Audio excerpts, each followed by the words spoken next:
'Alpha' అనే టైటిల్‌తో ఉన్న కన్నడ సినిమా ఒకటి అమెజాన్ ప్రైమ్‌లో తెలుగులో స్ట్రీమ్ అవుతుంది. ఈ సినిమా ఎలా ఉందో ఈ వీడియోలో తెలుసుకుందాం. ఈ లోపల వీడియోనైతే లైక్ చేసి, ఛానెల్‌ని సబ్స్క్రైబ్ చేసుకోకుండా చూస్తున్నట్టయితే సబ్స్క్రైబ్ కూడా చేసుకోండి. ఈ సినిమా అంతా చూసాక నాకైతే అంత బాగా ఏమి అనిపించలేదు. సినిమాలో డ్రగ్స్ అనే చిన్న పాయింట్‌ని తీసుకొని, దాంట్లో హీరోయిజాన్ని, లవ్‌ని, ఫ్యామిలీని, ఎమోషన్స్‌ని ఇరికించినట్టు అనిపించింది. సినిమాలో డ్రగ్స్ అనే పాయింట్ సీరియస్ అయ్యేది ఇంటర్వెల్ దగ్గర.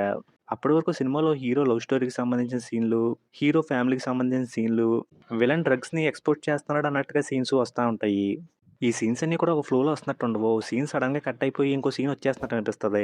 ఇంక సినిమాలో హీరో లవ్ ట్రాక్ ఉంటది. ఆ లవ్ ట్రాక్ ఎందుకుందో అనే విషయం అర్థం కాదు. హీరో, హీరోయిన్ లవ్ చేసుకుంటున్నారని చెప్తారు. వాళ్ళ మధ్య లవ్ ఉన్నట్టు మనకు అనిపించదు. పోనీ ఏదో కమర్షియల్‌గా పెట్టుకున్నారనుకుంటే, సడెన్‌గా బ్రేకప్ చెప్పి హీరోయిన్ మాయమైపోద్ది. ఇంక సినిమాలో హీరో ఫ్యామిలీకి సంబంధించిన సీన్స్ అయితే చాలా రొటీన్‌గా ఉంటాయి. అలాంటి ఫ్యామిలీకి సంబంధించిన సీన్స్ ఇప్పటికే మనం చాలా సార్లు చూసామన్నట్టుగా ఉంటాయి. ఇంక సినిమాలో సెకండ్ హాఫ్‌లో సడెన్‌గా ఫాదర్ ఎమోషన్ తీసుకొచ్చారు.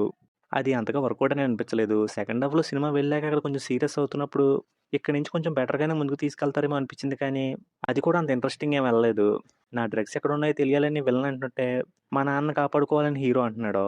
ఇవే సీన్స్ సినిమా అంతా ఓ దాని తర్వాత ఒకటి వచ్చినియి. అవి కూడా ఫ్లోలో ఉన్నట్టు అస్సలు లేవు.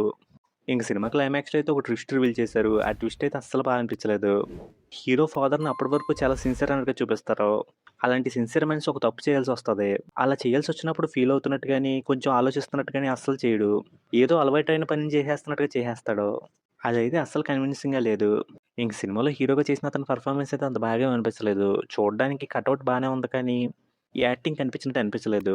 ఇంక మిగిలిన వాళ్ళైతే పెర్ఫార్మన్స్ బానే చేశారనిపించింది. ఇంక సినిమాలో సాంగ్స్, బ్యాక్‌గ్రౌండ్ స్కోర్ కూడా అంతంత మాత్రంగానే ఉన్నట్టున్నాయి. ఫైనల్‌గా సినిమాలో రొటీన్‌గా అనిపించే పాయింట్‌ని అంతే రొటీన్‌గా, ఎక్కడ ఎమోషనల్‌గా కనెక్ట్ అవ్వకుండా, ఇంట్రెస్టింగ్‌గా అనిపించకుండా చెప్పినట్టు అనిపించింది. అందుకే నాకు ఈ సినిమా అయితే అంత బాగా అనిపించలేదు. ఇలా ఉండే సినిమాని ఎవరైనా చూద్దాం అనుకుంటే చూసుకోండి. ఇంక సినిమాలో అయితే ఎలాంటి అడల్ట్ కంటెంట్ లేదు. ఇంక ఈ సినిమాకి నేను ఇస్తున్న రేటింగ్ అయితే 2/5.